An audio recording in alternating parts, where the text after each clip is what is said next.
that? In 1996, I answered an ad in the San Francisco Chronicle for 1,500 square feet of commercial real estate space in San Francisco, which is, it wasn't common then and is not common now, in the Mission District. So I met the landlord. She was not interested on any level in having people generate noise, so I had to work on her for a couple weeks. I sent her a letter. I sent her music. I met with her many times. I wore her down. We've had tons of, jazz here. We've had tons of classical music. Of course, we do, rock, indie stuff. And the studio's been almost booked every day for 15 years. Listen, let's cut to the chase. We enforce tape recording here. We're one of the most unusual studios in the country. We almost insist that you record on tape and mix on half-inch tape. 30, 40 years ago, the idea of an it's like saying, you have an all-food restaurant. It's, analog was, for 70 years, it was really the only option. We record on 2-inch tape here. We record at 30 inches per second, which on any reel gives you 16 minutes, 41 seconds. We mix down to half-inch tape, which is a 2-track master. That is your final mix down. We don't even give digital copies to bands because we don't trust mastering engineers. I know that sounds terrible, but we really don't. We archive stuff, but when we send bands to master, we just give them half-inch tapes because we've caught a few mastering engineers mastering from digital files.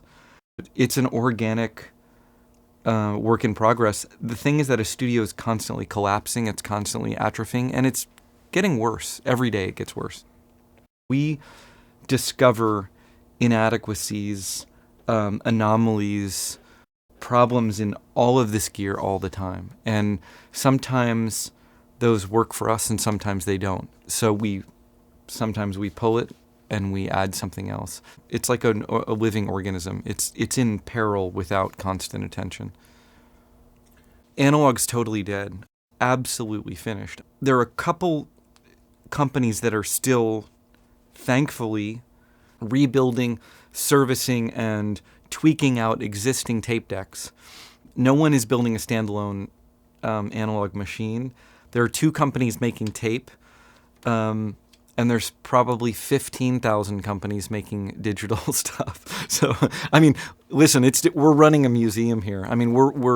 We're basically in 10, 20 years, it's over, And the thing is that it just one day digital's going to be fantastic. They're going to sort it all out. It's a shame how bad it is now. Comparing the two is very unfair, and it's very unflattering in regards to digital.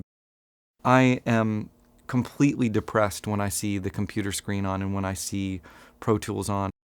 What most bands do when they see their music writ out in waveforms, they get very nervous, they get very conservative, and I don't see hand grenades being thrown. What I see is kick drums being moved a 64th beat earlier, and I see incredibly,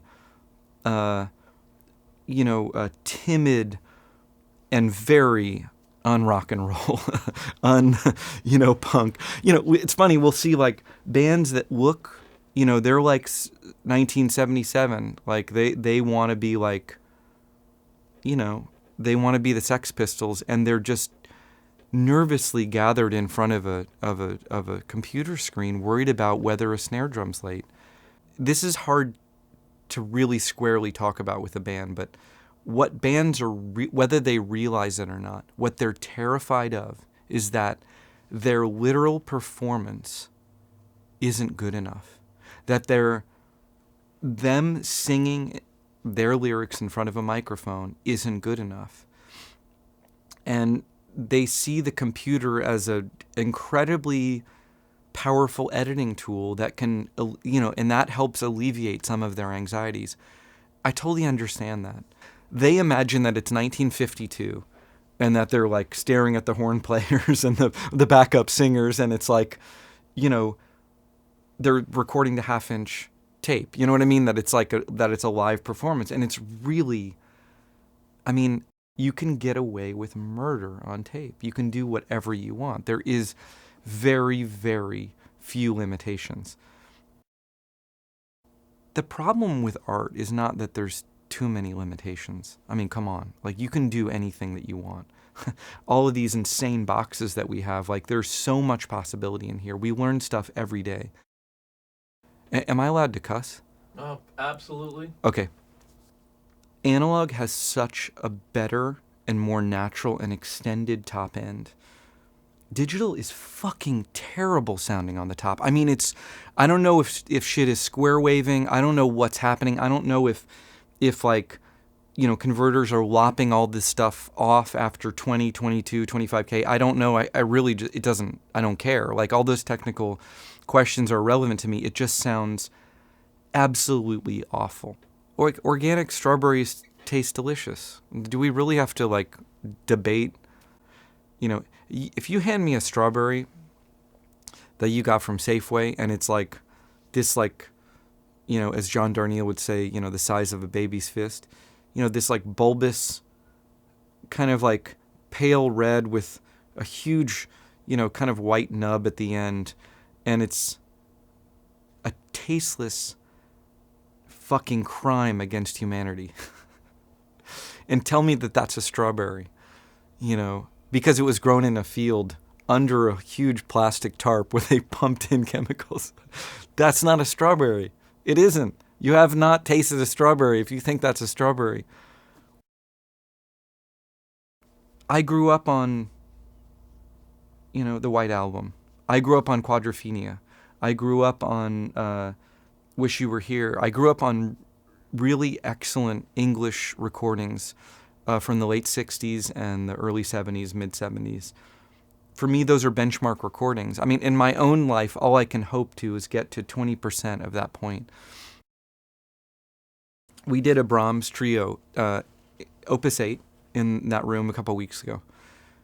You stand out in the room and you hear this glorious, this wonderful resonance from the strings.